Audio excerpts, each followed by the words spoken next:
Hey, Porv here. I wanted to record this quick video for you to explain how to get more freedom, why you want more freedom, how freedom is really the currency that drives your business. As you get more freedom, you can spend it on more and more important things, and kind of what's stopping you from getting that freedom in the first place. So let's dive right in. This is the key to founder freedom, and the reason why this is so important is because when people work in their businesses, they're working on today's income. And if they keep working in their businesses, they get trapped in their business. But when you work on your business, you're working on tomorrow's income. And the future years they're gonna thank you for that. You're gonna start having more trust in yourself. You're gonna start having more confidence. It's gonna alleviate some anxieties of which are kind of like debts that you didn't pay in the past to help you out right now. So we want to make sure that you're able to work more on the business, not just in the business. And the way I found like the biggest leverage points for that was from two books. The first one is called The Road Less Stupid. The second one is called Deep Work, Rules for Focused Success in a Distracted World. I recommend you buy both these books right now. They will absolutely change your life. I'll go into a little bit about why they're so important and what you can get out of them. But honestly, these two books will get you thinking in a different way that's going to give you the tools, strategies, and things to execute on to be able to work more on the business, have more income coming in the future for your business, whether that be revenue, profit, personal income, whatever it is for you right now. So let's dive into the first one really quick, The Road Less Stupid. I love this book. It was absolutely fantastic. In there, they have this thing called thinking time, and they talk about the discipline to thinking time. And I'm going to read a little excerpt from the author, Keith Cunningham, who runs an eight-figure real estate portfolio. He used to run nine-figure portfolios. Really great guy, but he lost a lot of his money back in the day. And he was wondering, hey, if I build this business again, how do I build it in a sustainable fashion where it doesn't both take a toll on my health? I don't know if that's happening to you or you've seen that happen to other people in your life. But also like the business doesn't go down. So here's a quick excerpt. He says, I found in my 45-year business career that the majority of my mistakes, losses, were a result of unexamined assumptions and tolerating an inferior team or culture that did not execute consistently. This happens all the time. I see this all the time with the founders in our programs, in our masterminds. We do these in-person events twice a year. We meet online every week. And a lot of times the problems that they're trying to solve, they can just be solved by not tolerating an inferior team or culture, or just not tolerating bad assumptions. And so let's continue. The founder says, I sometimes rely too heavily on the brilliance of my idea. I did not pay close enough attention to all the risks, which created even more risk because I went all in when I should have folded or checked. That's a little poker analogy for you guys, but basically it's not playing or not making a decision. He continues to say, I erroneously believe that the higher the risk, the higher the reward, which is just plain stupid. The correct statement is this: the higher the risk, the greater likelihood of a loss, not reward. I mistook luck for skill and extrapolated my past performance as an accurate predictor of my future success. This happens to a lot of founders in our program because they've been successful through the majority of their careers. And now when they're running their own business or they're the sole founder, they're noticing that things are going up and down. They're not really sure what to do. And let's continue with Keith here. And he says, I did not surround myself with smart people who were strong enough to disagree with me. So intelligence, but also the ability to disagree and challenge assumptions, axioms of the projection that you're on the trajectory that you're on. He continues to say, my fatal flaw was the illusion that I am somehow special and could beat the odds with my sheer determination, sweat, and brain power. Dumb. Sustainably successful business owners play the game with their heads, not their emotions. It's chess, not checkers. The people who continually will at business excel at sorting out and managing risks. They do not have their lips securely attached to their own exhaust pipes to keep themselves jacked up emotionally on hope, excitement, and naive conviction that if they are just certain enough, they can achieve their dreams through sheer willpower, passion, and belief. Here's the real secret. The chance of success goes up when you think, plan, and consistently execute the right things and worry about the possibility of a loss. Can you see in here how He's talking a lot about how people mostly work on the business. He was in the business. He was actually working in the business too much. And this gave him time to work on the business. So we'll just do a really quick exercise here. Feel free to come back to this video as much as possible to do the exercise as you go through your life. I like to do this like pretty naturally now. I used to make a discipline of doing this every single week to examine the different things I was doing. Okay, so let's go through the discipline to thinking time. These are the questions you want to ask yourself once a week. Really simple. You don't need that much time to do it. Maybe half an hour, but sit and think through and let your brain ruminate and let your brain, go off into tangents. If you don't give it direction to go off into tangents, sometimes it'll just go off into tangents on its own and it might not be productive. So we want to make sure that you can use these questions to direct it in the right way. So you're not feeling like anxiety, which is basically when your brain ruminates, but you have like a negative emotion associated to it. You want it to feel productive. And so let's go through the questions. What skills do I need to master to achieve the success I want? What am I compromising on in my business because I want a quick win? What can I do now to really add value to my potential customers and my existing ones? What additional new related product or service can I offer to existing customers? What decisions am I not making? What risks am I not taking? Why? What questions am I not asking? What structure do I need to achieve what I want?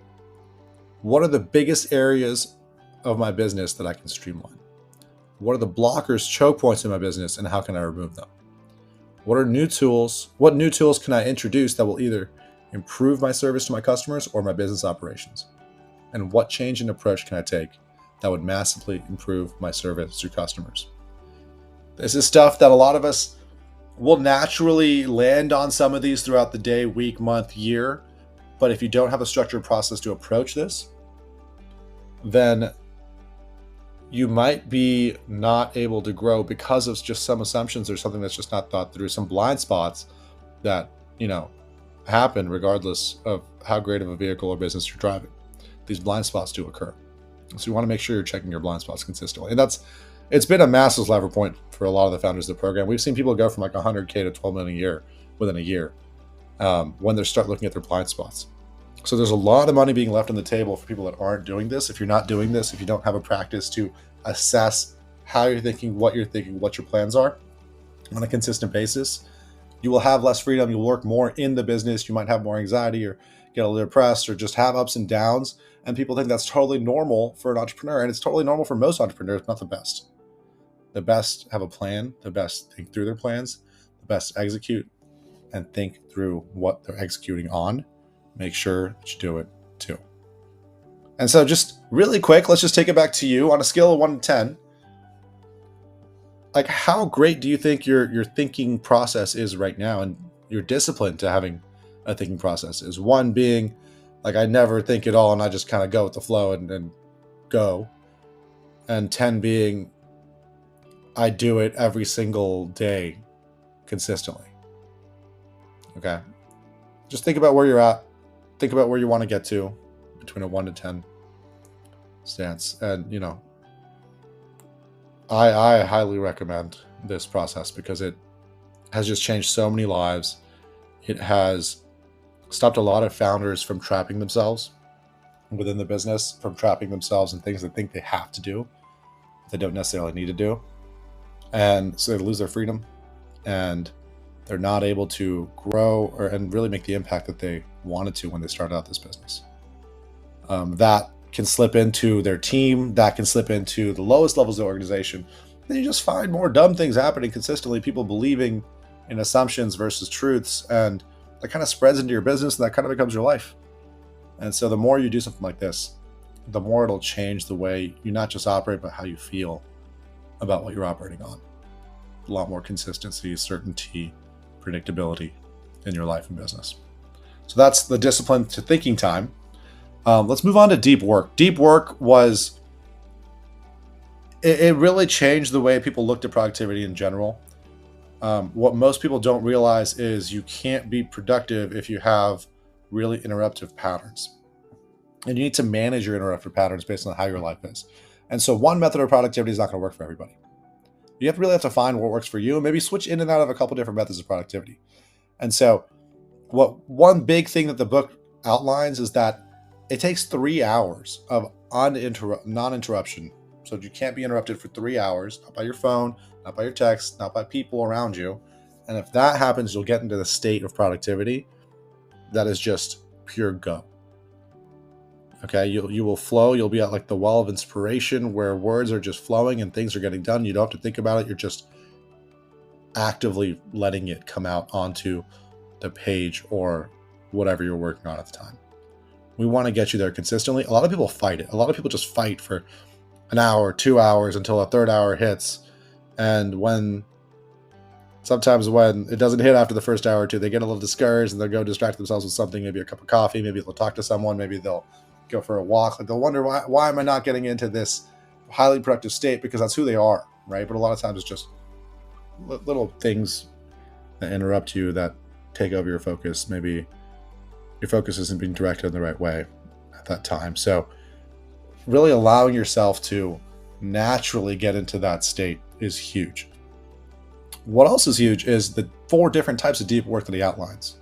Okay, and we'll go through it really quick. I highly recommend reading the book. It's a phenomenal book. It'll change the way you approach your work and make you significantly more productive. And when you're working in the business, that's great. When you're working on the business, it's leaps and bounds.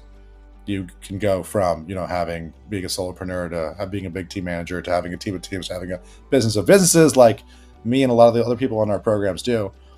And it's just a different way to live.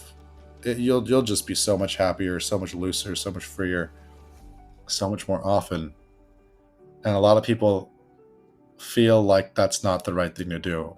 And so what I've learned over the years is people don't increase their productivity not because of the things that are distracting them or holding them back, or the traumas they have, or any of the negatives. They're used to living with the negatives.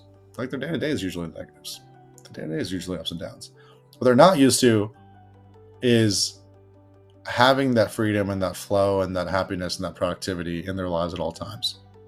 And so they'll yo-yo back to what they're comfortable with, which is the lack of, not the abundance of. And so anyways, let's get back into this. 4 types of deep work: monastic, bimodal, rhythmic, and journalistic. Okay, monastic approach is when you shut off everything and you just go straight into what you're working on, and you work on it for as long as you can. This is people that go to like secluded cabins, travel somewhere. Maybe you'll get out of your hometown, maybe you'll get out of your office area, and you'll get away from the melancholy that's kind of there. Shut everything out, get your work done. The next one is bimodal. So this is where you set aside like 3 to 6 hours a day, or maybe a couple times a week, to really work on the strategic things of the business. And that works phenomenally well too. You got to really see what stage of life you're in. The rhythmic approach is what a lot of these productivity gurus push. It's like the Pomodoro technique. You do 45 minutes on, 15 minutes off, 90 minutes on, 10 minutes off, whatever kind of rhythms you can kind of get into. You set something, you sprint through it, and you go on, move on to the next thing. That works great too. Lastly is a journalistic approach. This is something that I've seen works pretty well for people with kids. And this is where anytime there's any free work, you just dive into deep work. And you can spontaneously just take advantage. And a lot of times life can just throw so many distractions at you. And people just don't feel productive. They feel like they're kind of a victim of their circumstances. And that's not who they are. You can take advantage of any scenario. So I recommend having all 4 of these in your back pocket, not just as something to plan out, but also something to reflect on. Sometimes you might not feel productive, but you might be being one of these versions of deep work. You might be doing one of these versions of deep work and not know it.